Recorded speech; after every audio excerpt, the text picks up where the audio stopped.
பரமானந்த தேசிகனுக்கே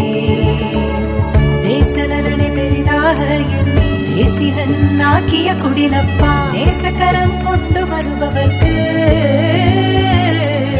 நினைத்தது நட